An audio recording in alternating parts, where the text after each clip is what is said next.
Bonjour, un petit mot d'introduction. Si c'est la première fois que vous regardez une vidéo du potager du paresseux, si vous êtes arrivé par là en ayant tapé puceron dans un moteur de recherche, deux mots pour vous indiquer où vous êtes.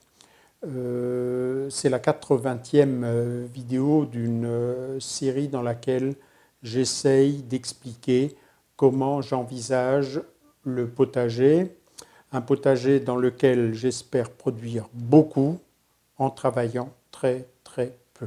Mon objectif, mon rêve, c'est de ne rien faire. Je n'y arrive pas tout à fait, mais j'arrive à réduire considérablement le travail au potager et notamment tout le travail du sol. Il n'y a aucun travail du sol au potager du paresseux. Pas de grelinette, bien sûr pas de bêche, pas de motoculteur et autres conneries du genre, pas de binette, rien de tout ça. Je n'utilise pas non plus d'engrais ni de pesticides, même lorsqu'ils sont labellisés bio, euh, dans la mesure où la plupart de ces pesticides, dès lors qu'ils sont efficaces, ont aussi des effets négatifs. Certains sont des poisons, de vrais poisons, bien que labellisés bio, pas nécessairement pour vous, mais pour votre sol, pour les organismes qui vivent dans votre potager. Donc, j'essaye de contrôler un certain nombre de parasites d'une autre façon. Et c'est donc ici l'objet de cette vidéo, de s'intéresser un peu aux pucerons. Et donc, si vous n'avez pas l'habitude de ma façon d'envisager le maraîchage, vous pouvez être surpris du fait que je m'inquiète à ce stade de ne pas trouver de pucerons dans mon potager. Ça ravirait tout jardinier classique ou conventionnel, permettez-moi de dire tout mauvais jardinier, qui serait ravi de ne pas avoir de pucerons, mais qui aurait tort. Parce que n'ayant pas de pucerons, pour des raisons que je vais expliquer dans cette vidéo, très vite, il aura une invasion de pucerons. Voilà, donc, mais si ce mode de raisonnement ne vous intéresse pas, si vous étiez venu pour trouver ici la petite astuce, la poudre de perlimpinpin miraculeuse qui vous débarrassera des pucerons, il est encore temps de fuir, puisque je ne vais rien vous indiquer du genre, puisque moi, mon souci, c'est que à ce stade, il n'y a pas de pucerons et que ça m'inquiète. Si ça vous intéresse, regardez la suite. 18 avril, météo capricieuse, toujours, je crois que c'est la 5e semaine sans pluie qui se termine. L'aridité commence à gagner, je reviendrai là-dessus, mais ce n'est pas le sujet.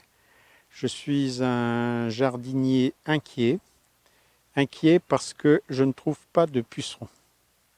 Je viens de faire le tour, j'ai regardé soigneusement et attentivement dans tous les coins et à ce jour, pas un puceron à l'horizon et ça m'inquiète au plus haut point. Ça m'inquiète au plus haut point parce que j'ai vu plusieurs fois déjà des coccinelles et j'étais évidemment dans un premier temps très content de voir ces auxiliaires symboliques dans un potager.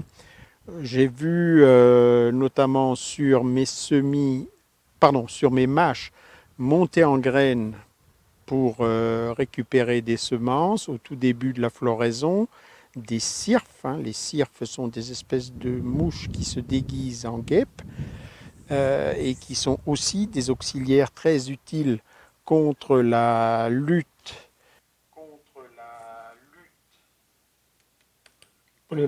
Qu'est-ce que c'est que cette histoire? Cette salade de mots, c'est pas une phrase, c'est pas des auxiliaires contre la lutte, c'est des auxiliaires dans la lutte contre les pucerons. Bon, vous corrigez, hein, typique de temps en temps de mon cerveau qui s'en mêle les pinceaux. Contre les pucerons. J'ai vu des chrysopes, hein, c'est, genre, je ne sais plus comment on les appelle, les demoiselles, quelque chose. Ah, c'est les demoiselles aux yeux d'or, parce qu'elles ont des grands yeux avec une lueur dorée. J'ai séché, je ne retrouvais plus l'expression demoiselle aux yeux d'or. Voilà. C'est un insecte très fin, avec des grandes ailes translucides, dont les larves sont des gros dévoreurs de pucerons. Alors, je viens de découvrir des vidéos d'un certain André Lequet, que je ne connais pas. Je vous mets le lien vers ces vidéos, alors absolument extraordinaires. Notamment une série sur les chrysopes, avec des larves de chrysopes, avec la ponte des chrysopes. C'est remarquable. Et comme je n'aime pas voler les images, c'est en ligne, donc c'est accessible à tout le monde. Je vous mets le lien vers les deux vidéos en lien direct avec les chrysopes, mais en cherchant sous le même nom, vous trouverez un blog sur les insectes extrêmement bien fait. Donc je n'hésite pas de faire de la pub à cette personne visiblement désintéressée.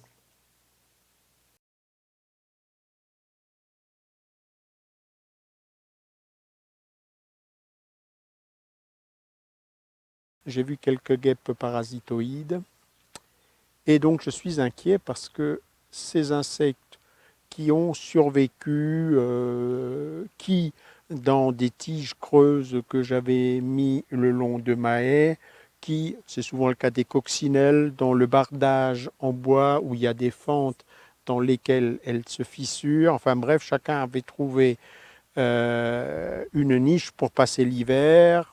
Les températures remontent et donc ces auxiliaires émergent.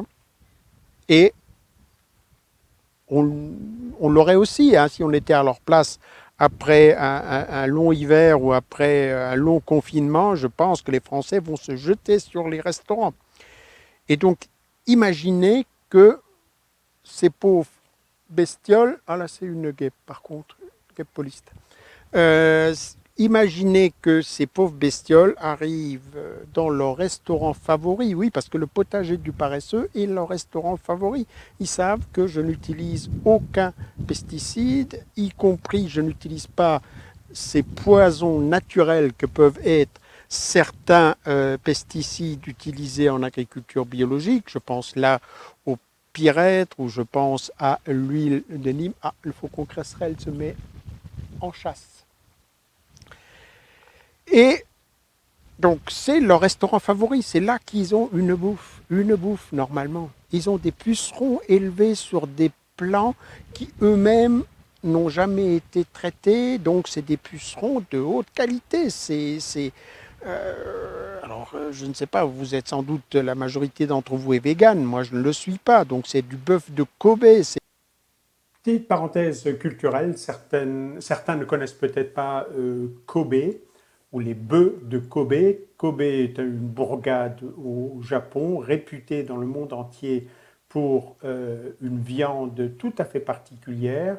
Les bœufs de Kobe sont brossés tous les jours avec de la bière. On leur verse une bière et puis on les brosse selon un certain rituel et cela donne, je n'ai jamais mangé, hein, mais a priori, une des meilleures viandes du monde, persillée, avec la graisse qui se répartit bien entre les fibres, etc., qui vaut une fortune.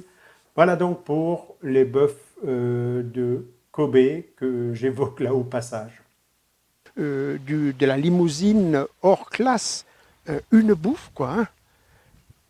Et alors je suis évidemment, voilà, vous comprenez maintenant mon inquiétude, mon restaurant est vide, vide. Et j'ai peur que ces auxiliaires, tout simplement, ne meurent. Que, une fois que mes auxiliaires sont morts, il y aura bien un couillon ou deux de pucerons qui passeront par là. Ils viendront d'ailleurs ou je ne sais pas où ils sortiront de leur trou. Pas d'auxiliaire pour les niaquer. Qui c'est qui va être enquiquiné dans 6 mois? C'est Bibi. C'est Bibi parce que mes auxiliaires seront morts de faim là à la sortie de l'hiver. Et pourtant, j'ai une ribambelle de plantes que j'appelle plantes martyrs, donc des plantes qui sont là pour souffrir la présence de pucerons. Il y a par exemple ces rosiers derrière moi, rosier de Damas le plus grand. Normalement, sur les bourgeons d'un rosier qui se respecte, il y a des pucerons verts. Ou alors c'est plus un rosier, je ne comprends plus rien. Alors ici, ce rosier de Damas est très souvent donc il porte des pucerons, souvent un peu des pucerons verts, ce qui me permet de vous rappeler que les pucerons sont parfois très très spécifiques. Hein. Donc il y a des pucerons verts qui ne s'attaquent qu'aux rosiers.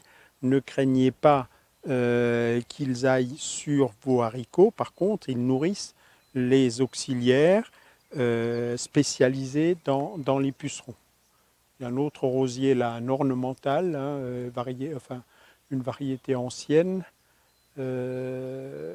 où il n'y a pas plus de pucerons pour l'instant.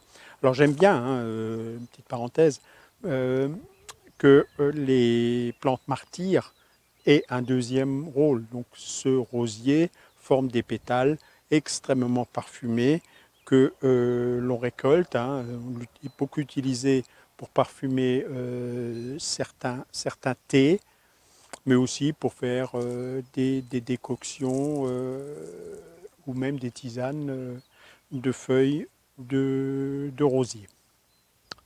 Pas un puceron. Là-bas, j'ai un chèvrefeuille.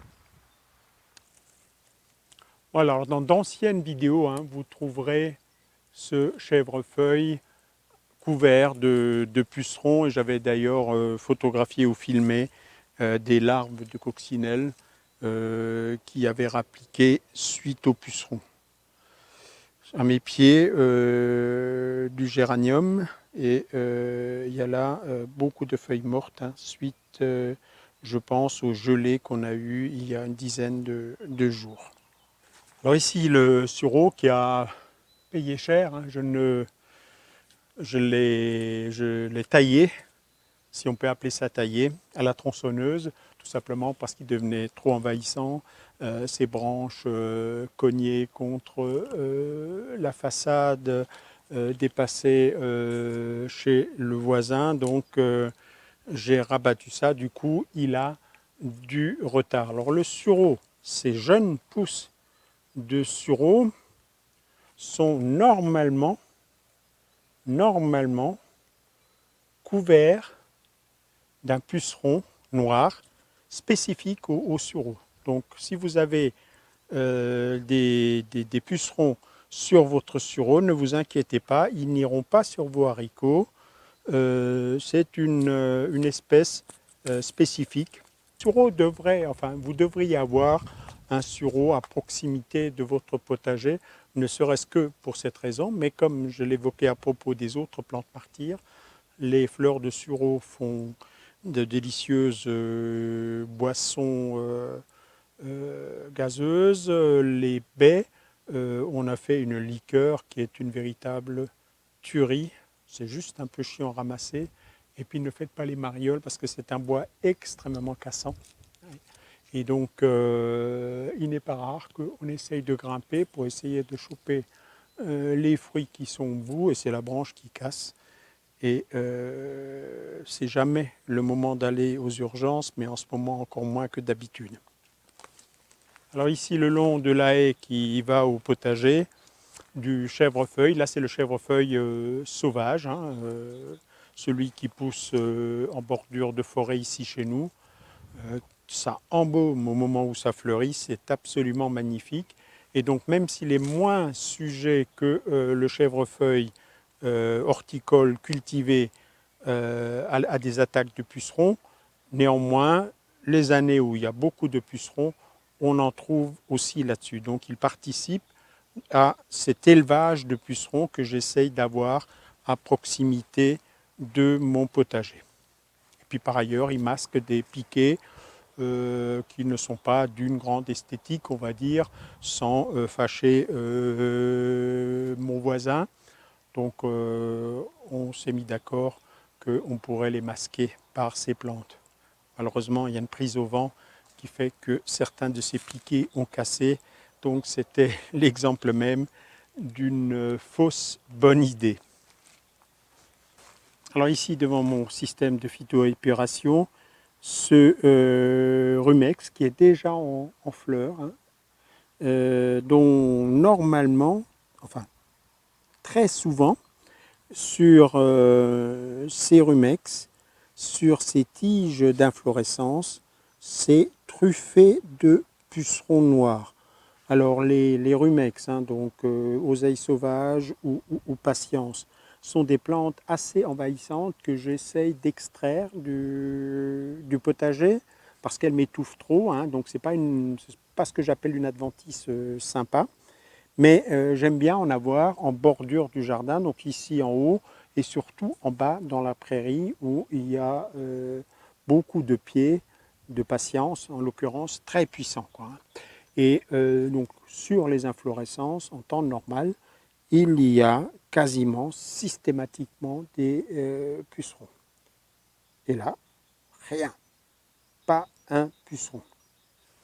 Donc ici à l'entrée du potager, hein, donc ces chardons bleus qui pour l'instant viennent d'émerger il n'y a pas très longtemps, donc pas encore de tiges florales et bien entendu pas un puceron à l'horizon. Donc ça c'est une plante martyre à triple ou quadruple usage. Et ses feuilles, tiens ça il y a par contre une petite attaque légère, très légère de limaces. Ces feuilles sont très appréciées des limaces, donc c'est un indicateur de présence de limaces. Ensuite, les inflorescences me nourrissent des pucerons noirs en général. Et puis ensuite, les fleurs sont des inflorescences avec des toutes petites fleurs bleues qui attirent énormément de microbutineurs, hein, ce qu'on appelle les guêpes parasitoïdes, comme celle que vous ne verrez pas à l'image là qui vient de tournicoter. Ce sont des guêpes qui font 2 mm, parfois moins. Hein. Donc tapez guêpes parasitoïdes sur un moteur de recherche et vous découvrirez des choses très très importantes. Pour nourrir et attirer ces guêpes, il faut des inflorescences qui sont des groupements de toutes petites fleurs. C'est le cas du chardon bleu, c'est aussi le cas d'un certain nombre d'Aliacées, c'est le cas de la famille dite des Apiacées, les ombellifères, les ex-ombellifères. Hein, donc c'est quelque chose qui me permet de nourrir ces microboutineurs. Et last but not least, comme disent les Anglais, les petites fleurs sont des bleues, les petites inflorescences bleues sont des décorations de table tout à fait jolies. Ici à l'entrée, hein, on est juste après l'entrée à gauche du potager, c'est absinthe. J'ai un autre pied en bas, j'en ai un là-bas, qui sont des plantes martyres destinées à m'attirer les pucerons. Et je vais le redire, je vais recrier mon désespoir, pas un puceron. Alors dans la serre, aux quatre coins, il y a comme ça des pieds de fèves qui sont normalement destinés, j'allais dire, aux pucerons. Alors ils sont très en retard cette année parce que donc ils ont fait les frais de mon mulot. Si vous avez regardé la vidéo avec la capture d'images nocturnes, il était là-bas, mais il m'avait aussi trouvé les graines de fèves disséminées aux quatre coins de la serre. Donc j'ai ressemé après avoir nettoyé la situation et donc ces fèves sont pour l'instant rikiki Mais s'il y avait des pucerons, ne vous inquiétez pas, qui seraient déjà dessus. Et là encore, vous le connaissez par cœur, là, vous connaissez la chanson par cœur, pas un puceron. Ici donc, un de ces choux cabus en train de monter en graines. Et donc là encore, normalement, très fréquemment, il y a des pucerons cendrés là-dessus. Et il n'y a rien du tout. Il y en a d'autres, disséminés un peu partout. Ça va être parmi les premières fleurs. Je vais vous filmer l'autre en bas qui est déjà en fleurs. Le chou kale. Et donc ça sert d'abord aux butineurs. Là, en l'occurrence, les gros butineurs.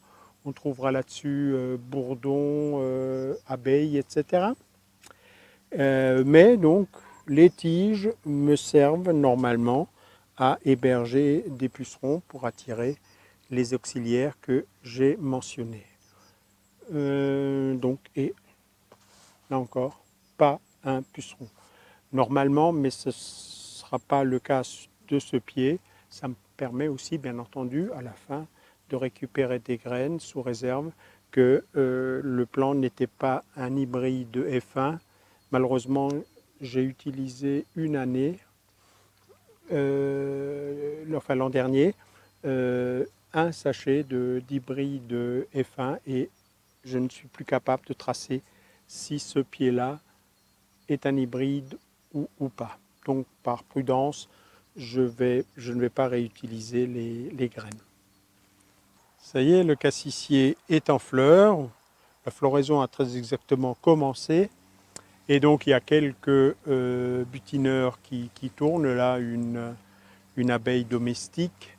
Au moment de m'installer, j'ai entendu un gros bourdon. Donc là encore, plutôt grande fleur, plutôt attractive pour des gros butineurs de type abeille, de type bourdon. Alors il n'est pas rare que sur la fin de ces tiges, sur les parties tendres comme celle-ci là, vous ayez des pucerons. En général, vous le remarquez par des feuilles qui sont repliées sur elles, fripées, ou par la circulation de fourmis. Ça, je vais vous dire un mot encore des fourmis. Donc là encore, une abeille qui arrive.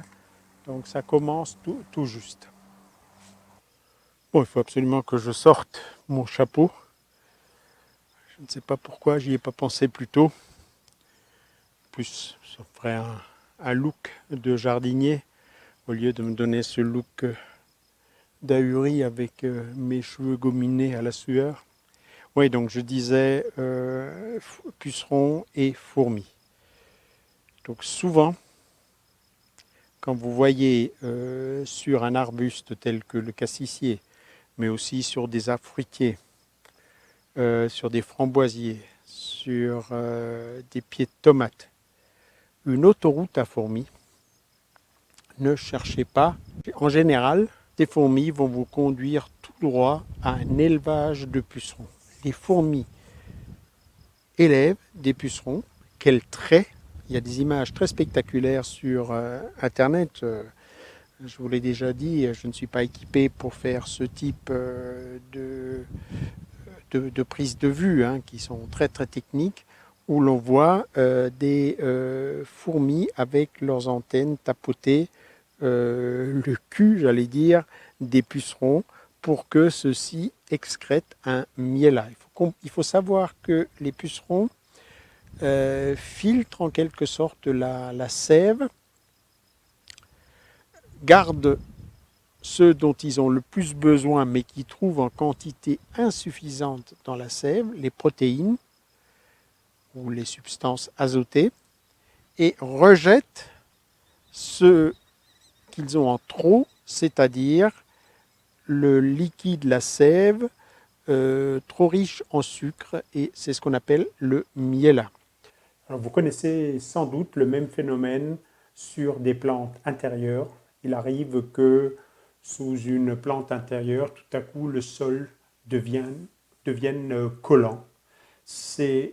Alors ce sont en général, pas des pucerons, ce sont plutôt des cochenilles, mais qui sont des parasites qui eux aussi filtrent la sève et rejettent un miella qui rend le sol sous la plante verte légèrement collant. Donc dès que vous sentez ce phénomène, ne cherchez pas beaucoup, vous avez sans doute une attaque sévère de cochenilles, éventuellement aussi des pucerons, il y en a quelques-uns en intérieur.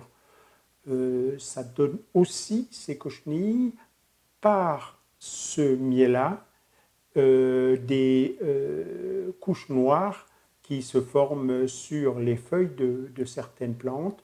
C'est alors encore plus compliqué, ce sont des champignons, la fumagine, qui s'installent sur ce miel-là, produit par des cochenilles. Donc ce n'est pas le noir qu'il faut traiter, c'est à l'origine les cochenilles ou les pucerons qui sont les vecteurs qui filtrent la sève et rejettent la partie sucrée dont ils n'ont pas besoin. Ils tiennent sans doute beaucoup trop à leur ligne. Vous imaginez une fourmi qui tout à coup devienne obèse, ce serait assez curieux, quoi. Donc elles ne sont pas cons, elles balancent le sucre, elles savent très bien que ce n'est pas très bon pour leur santé. Ils laissent ça aux Américains, eux ils adorent, ils n'ont pas des tailles de guêpes ni de fourmis.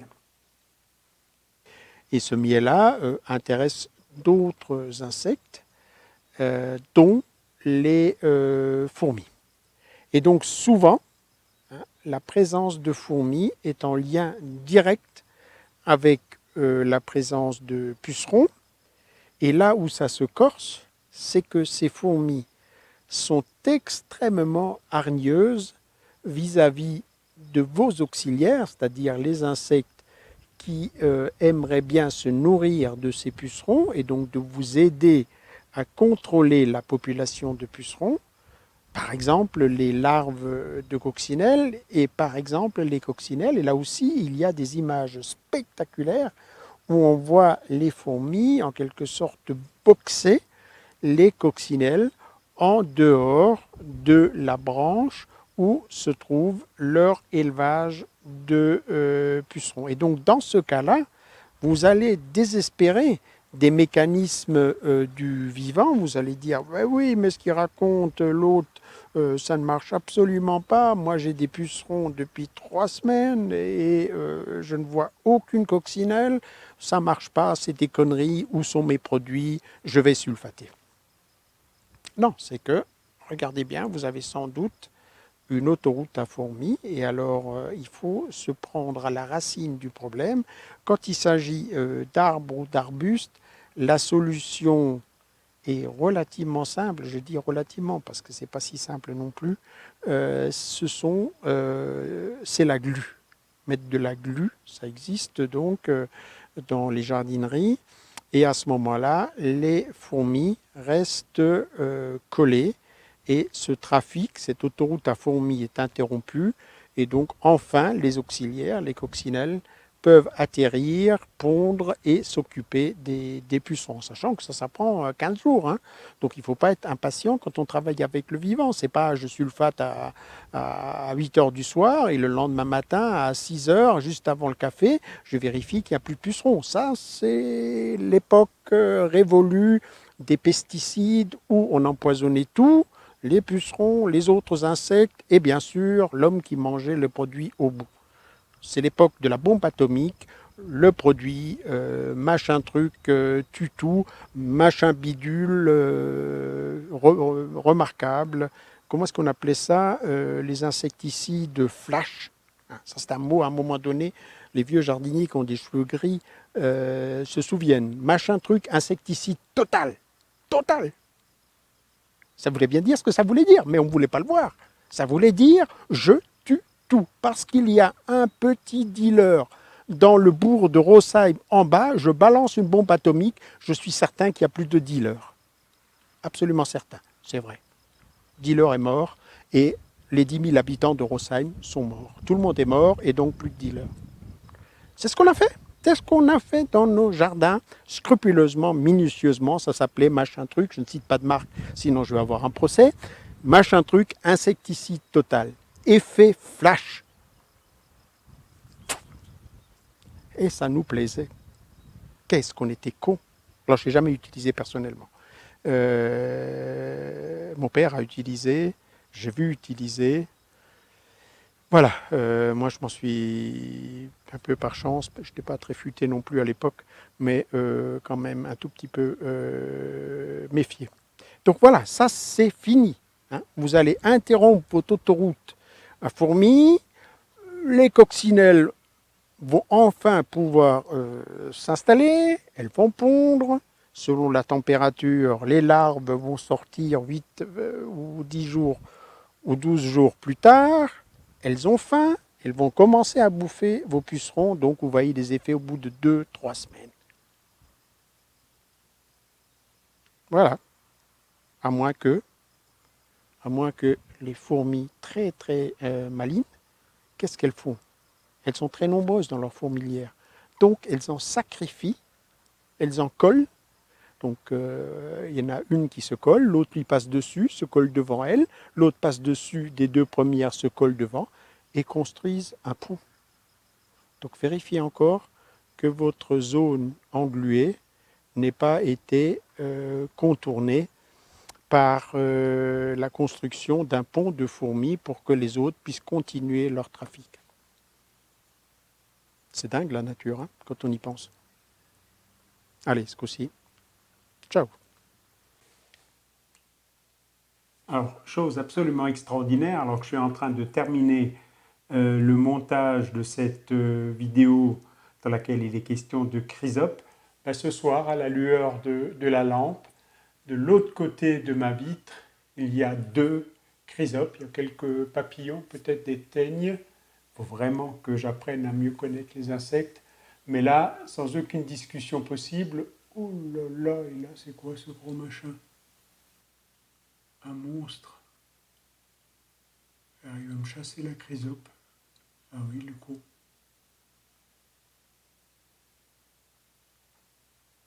Eh ben, j'aurais pas eu le temps de vous la filmer. Il reste la deuxième, mais elle est vraiment dans le coin là-bas.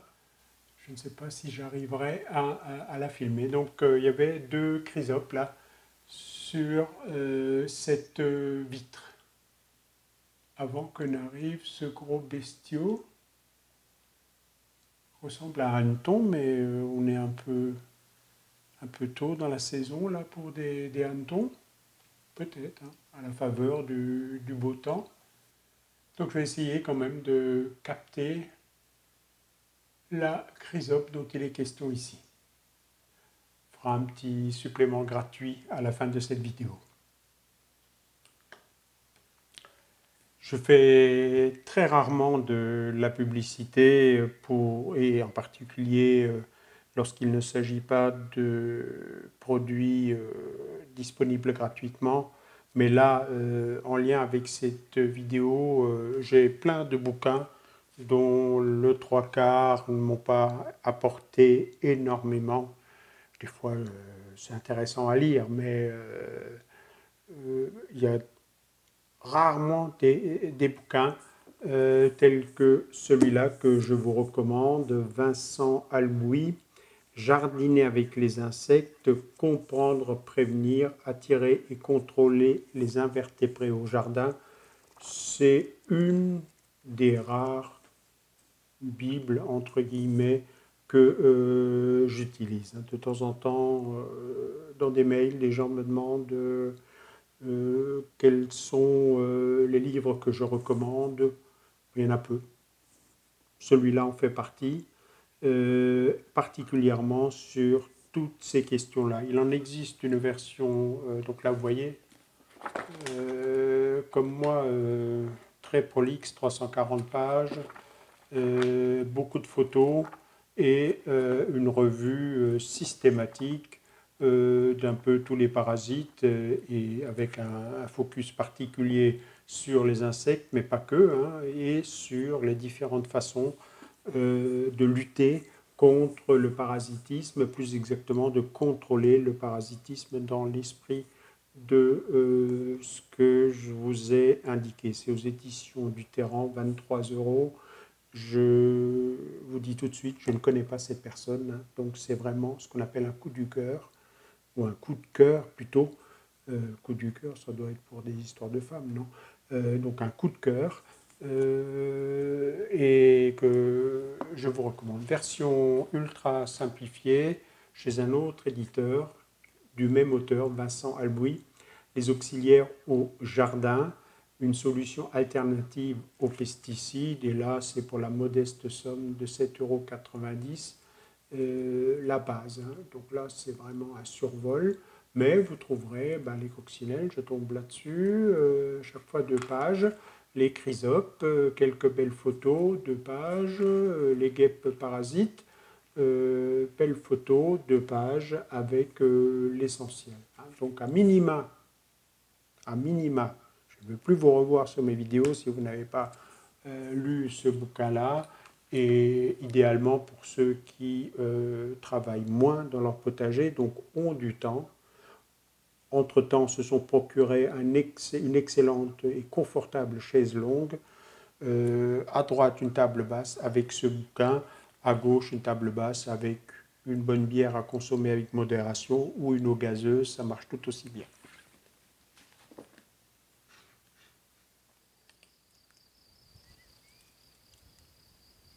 Yes, ils sont là. Donc il y a quelques attaques de pucerons, même relativement sérieuses. Donc voilà, mon Lonicera, donc mon chèvrefeuille décoratif, ne me déçoit pas.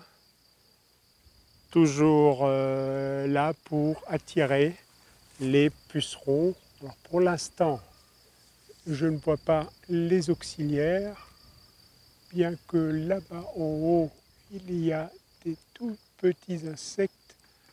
Donc ça ne m'étonnerait pas qu'il y ait là-dedans des guêpes parasitoïdes ou des choses comme ça en train de pondre pour que leurs larves sucent les œufs des pucerons et donc contrôlent cette population de pucerons.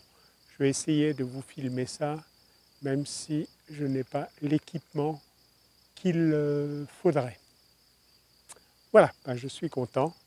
Donc il y a des pucerons et mes auxiliaires ne vont pas tous mourir, que quelques-uns qui tournent ailleurs et qui ne trouvent rien n'auront pas de chance, mais je vois déjà qu'il y a de l'activité entomologique, hein, d'activité d'insectes, et donc que les choses vont dans le bon sens, vont s'arranger sans aucun doute.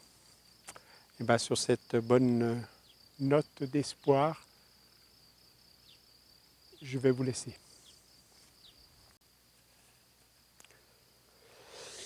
Bon, alors j'ai toujours pas sorti le chapeau et le soleil qui se couche à l'ouest m'aveugle un peu. Temps de finir cette vidéo, je voudrais quand même préciser 2-3 petits points pour éviter que cela ressemble à une pensée un peu trop magique, un peu trop idyllique. Première chose, les équilibres, des fois ça marche, souvent ça marche, et on peut faire beaucoup de choses pour aller dans le sens des auxiliaires, hein, leur faciliter la vie, les attirer, les respecter, respecter leur habitat, etc. Il empêche que certaines années, pour des raisons qui vous échapperont totalement et qui m'ont totalement échappé, telle ou telle chose se dérègle.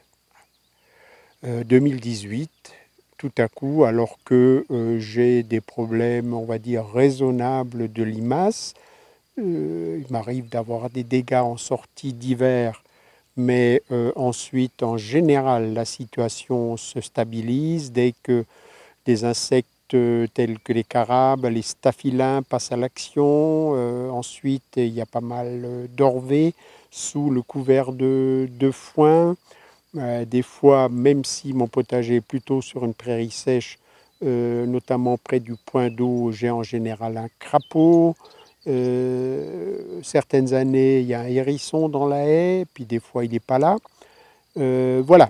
Donc, 2018, une invasion de limaces et les jardiniers ont été très nombreux. Hein. Quand j'en ai parlé, tout le monde m'a dit « Ah bah oui, moi aussi, etc. » Donc, il y a des années comme ça où pour tout un ensemble de facteurs que vous ne maîtrisez pas, la météo, ce qui s'est passé l'année d'avant, peut-être même ce qui s'est passé l'année d'avant pour les auxiliaires, pour le parasite lui-même, année favorable, défavorable, etc.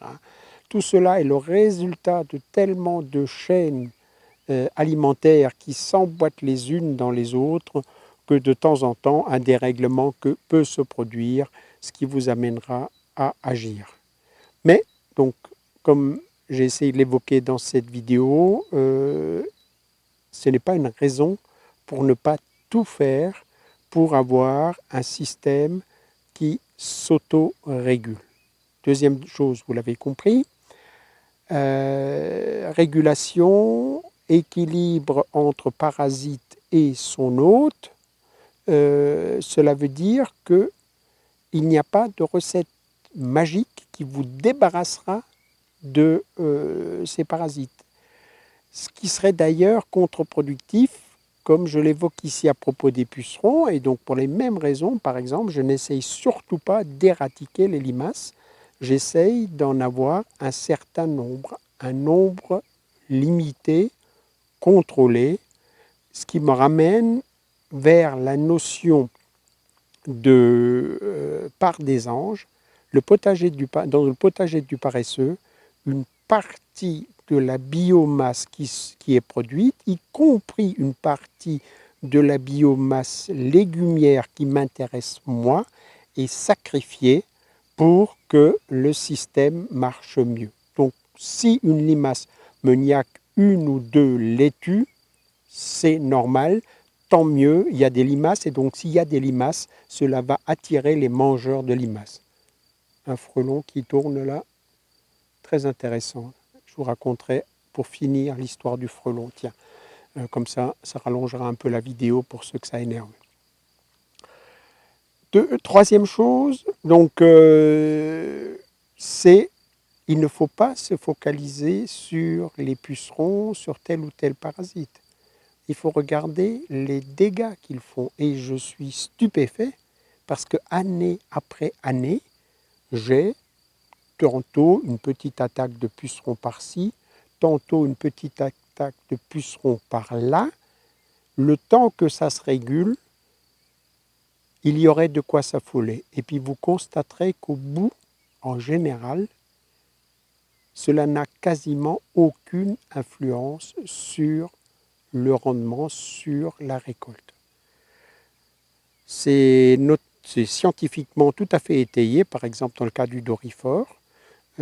Tant que 25% de la surface foliaire des pommes de terre ne dépasse pas les 25% de surface foliaire des pommes de terre dévorées par les doryphores, il n'y a quasiment aucune incidence sur le rendement. La pomme de terre compense ces dégâts et cela n'affectera pas la productivité au bout du compte. Donc ne vous affolez pas quand vous voyez quelques dégâts de parasites, à condition, bien entendu, ce que je vous raconte là, c'est la part des anges, c'est pas tout qui s'évapore, c'est pas tout le whisky qui s'en va, c'est une part, 25-30%, quand on veut faire vieillir un bon vieux whisky de 15-20 ans d'âge, hein, donc on part d'une eau de vie qui est absolument imbuvable, qui est dégueulasse, on peut se torcher avec, hein, se torpiller, se ruiner la santé, se démolir, se défoncer, tout ce que vous voulez, se tuer.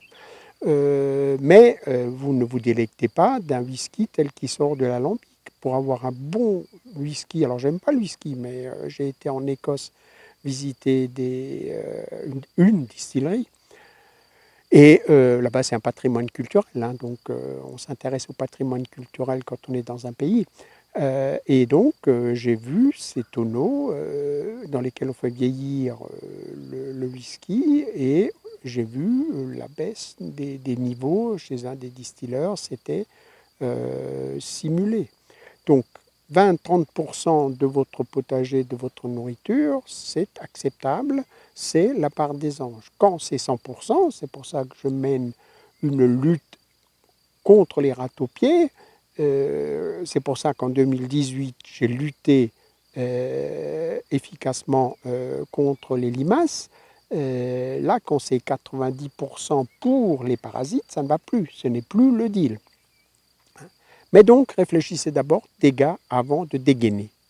Dégâts, si pas de dégâts significatifs, vous ne dégainez pas une arme, même une arme de lutte biologique.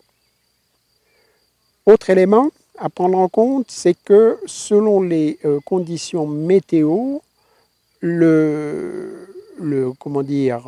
multiplication des auxiliaires peut être gravement handicapée. Si les conditions météo ne sont pas favorables, par exemple aux insectes, il est clair que la situation ne va pas se rétablir vite. On n'est pas là dans la vitesse, on est dans le long terme et donc des fois ça traîne. Ah, le cresserelle qui repasse dans l'autre sens. Et donc des fois il faut être un peu patient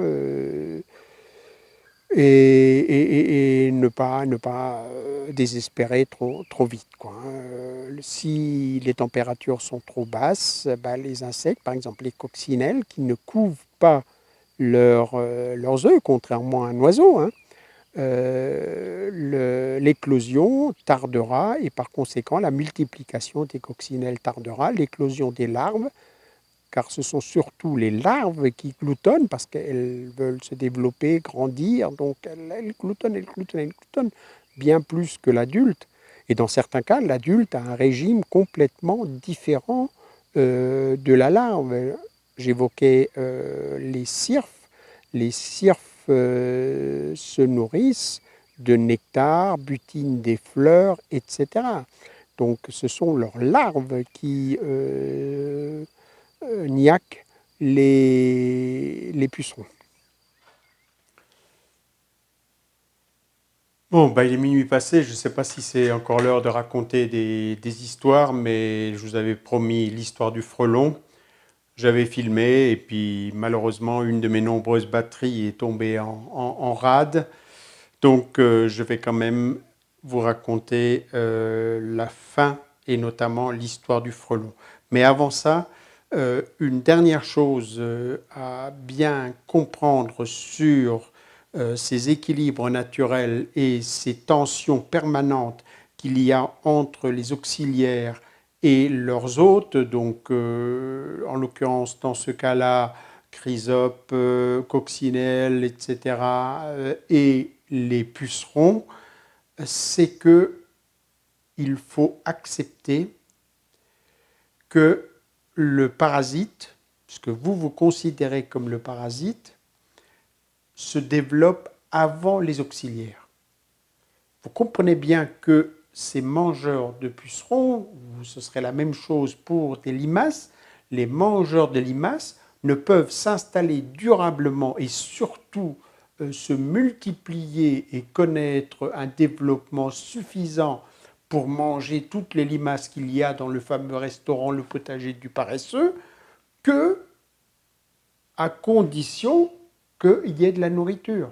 Donc toujours, dans un tel système, les parasites qui vous agacent s'installent d'abord. Et c'est une phase assez délicate dans la conversion de son potager dans l'esprit d'un potager du paresseux. J'ai sans cesse des gens qui viennent me dire ou m'envoient des mails en me disant « Oui, mais j'ai un problème de limaces que je ne contrôle absolument pas. » Dans une certaine mesure,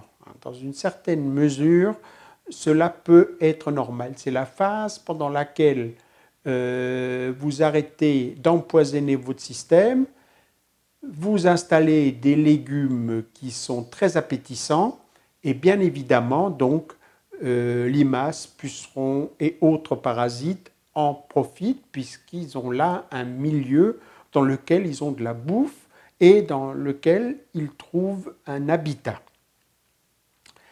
Seulement après, plus ou moins vite, selon que vous arriverez à installer les conditions favorables, dont je rappelle qu'elles sont de la nourriture, la voilà, elle est là, elle vous agace, mais aussi un habitat, des conditions pour hiverner, des bandes enherbées, une haie dans laquelle il y a de la pagaille. Je reviens à une idée que j'aime beaucoup et dont j'espère qu'elle va rentrer dans les esprits, de l'ordre dans les idées, le bordel dans le potager. Plus il y aura de bordel dans le potager, et plus ça marchera. Un système totalement triste pour le vivant, c'est un jardin, un potager propre. C'est un potager aligné. C'est un potager avec des allées, des dalles parfaites, des bordures qui sont des obstacles pour ces auxiliaires, ceux qui ne volent pas. Donc plus votre potager est propre et moins vous avez des idées claires dans la tête, c'est-à-dire que c'est le bordel dans votre tête. Faites l'inverse, des idées claires comme celle-là et le bordel dans le jardin. Et donc normalement dans ces conditions, les auxiliaires devraient se développer et petit à petit parvenir à un certain contrôle, sauf accident, comme je vous l'ai dit, le système dérapera de temps en temps et ça, c'est tout à fait normal. Le vivant connaît ça. Vous avez des fois dans une belle forêt sauvage, je ne parle pas d'une forêt jardinée par l'ONF, dans une forêt sauvage, vous pouvez avoir à tel moment le développement de tels parasites. Allez, l'histoire du frelon, elle est très simple. Il y a 3 ans, je vois un chou sérieusement attaqué par des chenilles. Je pense que c'était des chenilles de Pieride du chou, ce papillon blanc qu'on voit très très souvent sur mes vidéos, il y en a toujours. Mais là, l'attaque était sérieuse et donc je me résigne à utiliser un des moyens de lutte biologique qui me paraît acceptable. Notez bien la nuance, pas un produit miraculeux, le Bacillus thuringiensis, B majuscule, T minuscule sur beaucoup d'emballages. C'est une bactérie qui est utilisée depuis 20-30 ans en lutte biologique et dont les toxines ont des effets relativement foudroyants sur les chenilles tout particulièrement, les insectes mous. Ce qui ne veut pas dire qu'il n'y a pas d'effets collatéraux sur d'autres insectes, sur des butineurs, donc ne pas l'utiliser sur des fleurs ou des légumes en fleurs. La bactérie peut être disséminée et toucher des papillons, des lépidoptères, etc. Donc ce n'est pas dénué d'effets négatifs, mais là, arbitrage entre une situation qui tournait au vinaigre et ne rien faire et agir, je décide d'agir. Je descends, j'habite 7 km en dehors de la ville, je descends à Rosheim, la jardinerie, enfin le rayon jardinerie de mon magasin de bricolage, sauf que quand j'arrive dans le magasin de bricolage, j'ai toujours des chantiers en cours, je ne sais plus ce que c'était, de l'électricité, des charnières. Hop, je choisis mon matériel, je rentre à la maison et j'ai oublié le Bacillus thuringiensis. Je ne redescends pas tout de suite, 1 ou 2 jours après, à l'occasion d'autres courses, j'achète le produit. Arrivé à la maison ici, j'ai quand même un doute. Je me suis dit, avant de décapsuler ce produit, est-ce que vraiment ça vaut la peine? Et je vais aller voir dans le potager. Je descends dans le potager et stupéfaction. Je retrouve le chou à peu près comme je l'avais laissé 2-3 jours avant. Les feuilles comme elles étaient, pas plus attaquées, pas plus rongées, et plus une seule chenille. Disparu, volatilisé, n'existe plus. Alors un peu stupéfait, je m'assois. Un des avantages du foin, c'est que n'importe où dans le potager, on peut se vautrer le temps que les idées deviennent claires. Et le temps que les idées deviennent claires, qu'est-ce que je ne vois pas? Un frelon frelon européen qui arrive et qui tourne à l'intérieur de ce pied de chou, derrière les feuilles, en dessous des feuilles, de l'autre côté des feuilles. Il tourne, il tourne, il tourne, il tourne, et puis au bout de 2 minutes, visiblement fatigué et dépité, il s'en va. Je dis dépité parce qu'entre-temps, j'avais pigé que c'était lui qui m'avait nettoyé les chenilles une à une, qu'il les avait emmenées. Alors, je ne sais pas, ils font des réserves hein, dans leur nid. Ou peut-être qu'il avait des jeunes frelons du couvain à nourrir, je ne sais pas. En tout cas, il m'avait débarrassé de l'intégralité de mes chenilles, à tel point que la boîte, je l'ai retrouvée cet automne, 3 ans après, inutilisée. Voilà donc pour le frelon, je précise bien, frelon européen, qui est un animal d'une grande délicatesse, à condition que vous le respectiez. L'an dernier, j'étais en short dans le potager, il faisait très lourd, je dégoulinais, j'avais des gouttes de sueur qui perlaient sur mes tibias et tout ça, et je vois un frelon, toujours européen, qui arrive. Je ne bouge pas, il se pose sur mon tibia et je le vois qui boit mes gouttes de sueur. Stoïque, surtout ne pas bouger. Je ferme la bouche quand même pour ne jamais avaler un insecte qui passerait par un mouvement désordonné à proximité de ma bouche. Je le vois faire le plein et il s'en va comme il était venu. Donc le frelon que beaucoup de gens pourchassent, détruisent, piègent est quelque chose d'une très grande utilité dans un potager et je suis content parce qu'il y a 2 jours, j'ai revu mon frelon. Alors je ne pense pas que ce soit le même, hein, ce sont d'autres frelons qui reviennent, mais j'étais content qu'avec la montée des températures, il y ait de nouveau des frelons. Une seule ou deux choses à ne pas faire. Nettoyer en s'approchant de son nid. C'est moi qui languis de mon lit à presque 1h du matin. Et donc, ne pas s'approcher de son nid parce qu'il est territorial, il va défendre son nid.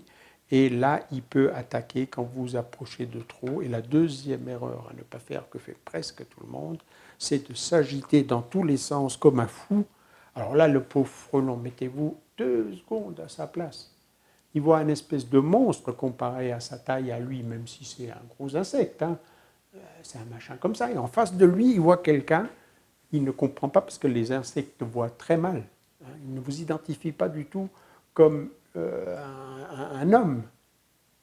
Encore, peut-être que si vous identifiez comme homme, il se méfierait encore plus. Il se dirait, voilà un condom qui va me tuer, et il attaquerait tout de suite. Donc, peu importe, il ne voit pas clair, et il voit un monstre, pour lui, qui s'agite devant lui, et là, il sent qu'il y a danger, et il va vous piquer. Donc, une seule chose à faire, fermez la bouche, et restez stoïque comme un roc, ou comme un arbre, et tout se passera bien, je vous le garantis. Je vous le garantis parce que je l'ai vécu plusieurs fois encore. Donc là, quand je parlais il y a 2 ou 3 jours, j'étais près de mon châssis et il est venu tourner autour de moi et il est reparti.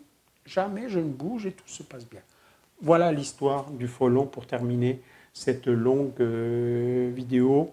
Je vais raccrocher ça, télécharger et puis aller me coucher. Allez, ciao, j'allais dire bonne nuit, mais vous allez voir ça en pleine journée, donc ciao.